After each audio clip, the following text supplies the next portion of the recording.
You know, there are gonna be some people that don't like this video. There are gonna be some people that uh, feel like I'm kicking a man while he's down. But I just had to come on and point out something that a lot of people probably aren't gonna point out tonight. I haven't watched many post-fight videos. The only post-fight videos I've seen so far on the Adam Kownacki Robert Helenius fight are from Richard Dwyer and IBFP. All right. I was I was asleep and I woke up.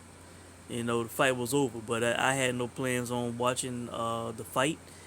Adam Kownacki was a huge favorite, um, and I'm really not that keen on supporting the PBC unless it's just a must-watch fight, and this was not a must-watch fight.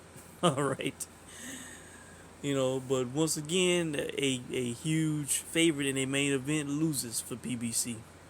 PBC is on fire in a bad way at the moment. Like a California wildfire or some shit. You know, all their big guys are either losing or getting in trouble out of the ring or, you know, making big mistakes, man. And Adam Kownacki, in a fight that I admit I have not seen yet. I saw I saw where he got knocked down. I don't know if that was the actual stoppage. It didn't appear to be, but on the ESPN app they showed where he got knocked down and he got up. But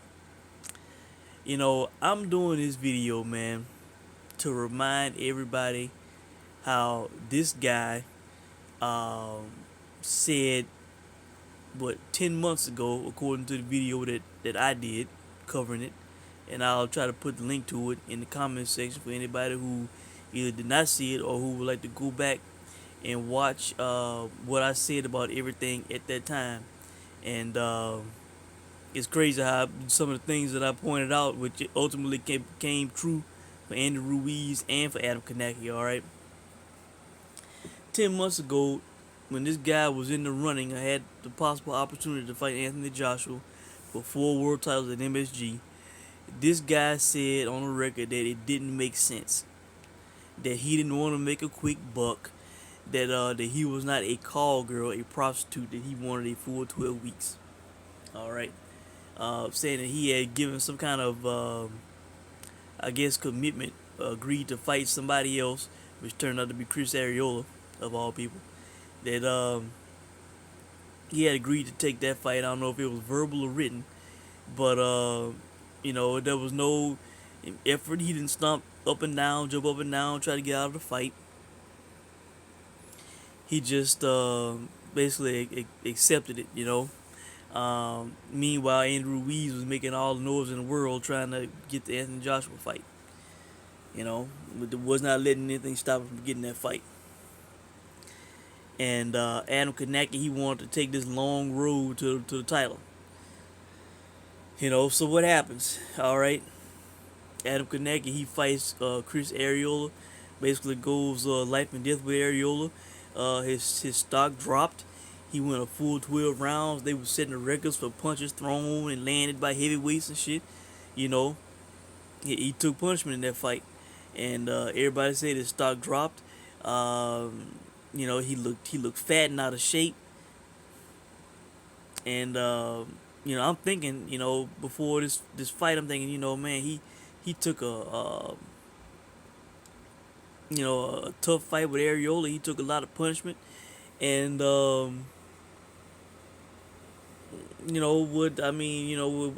could it be possible that the guys, that the guy's not the same anymore, man? But did I bet the fight? No, and it crossed my mind too. Just off of that, the fact that he looked so bad, and the punishment that he took. But I did not touch the fight. In my casino, Adam Kownacki was a minus 4,000 favorite. I could have got a plus 2,000 on Robert Helenius.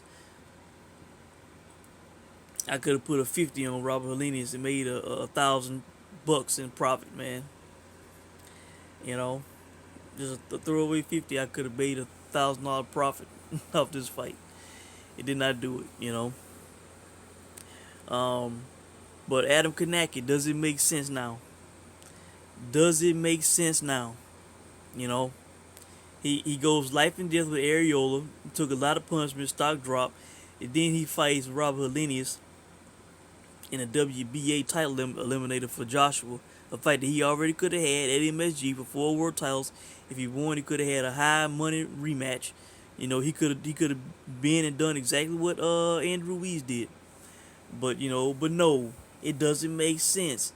You know, I don't want to make a quick buck. The guy got a baby on the way.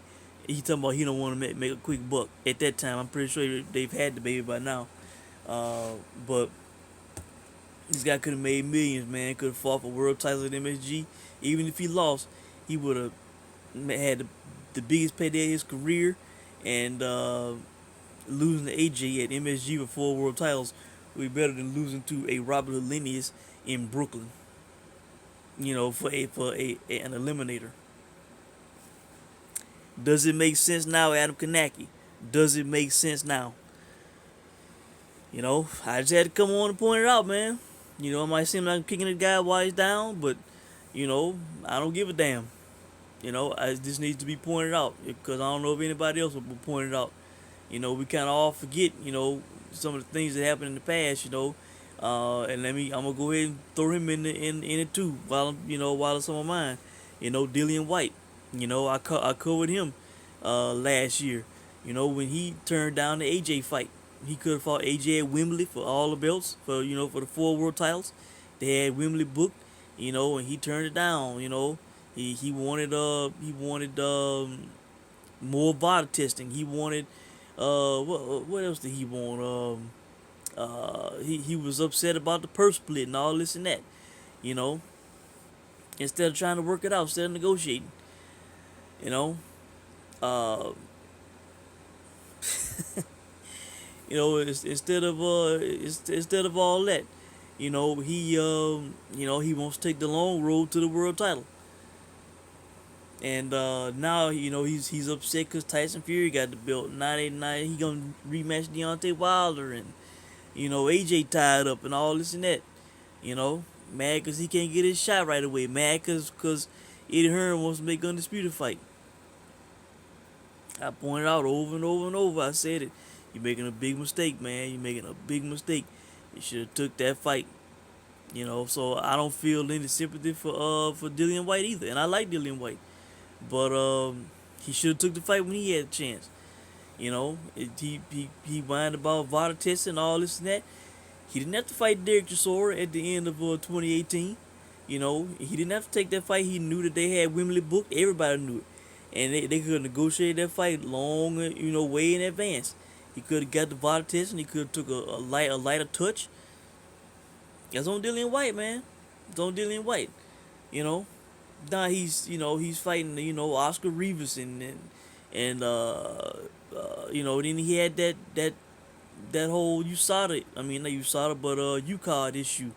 And then who did he fought, I'm forgetting the guy's name, the big guy he fought in Saudi Arabia. And he was out of shape, fat, he didn't look great in that fight. You know.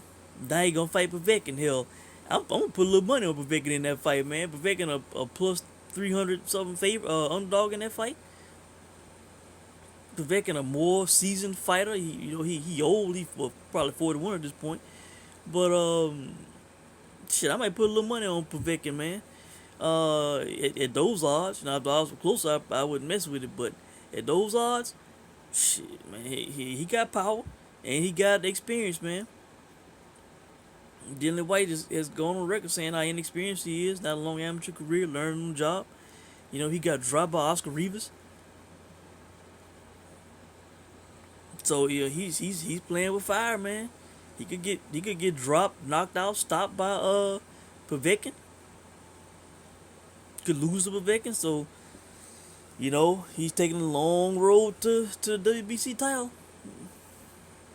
Could have fought AJ. So, you know, again, Adam Kownacki, man, he made a big mistake, man. He made a huge, terrible mistake, and I came on to point it out yet again. And I'll put the link to my video that I did, when he went on the record talking about, it doesn't make sense, and I'm not a call girl. I don't want to make a quick buck, you know. The guy should have done whatever he should have done whatever was necessary.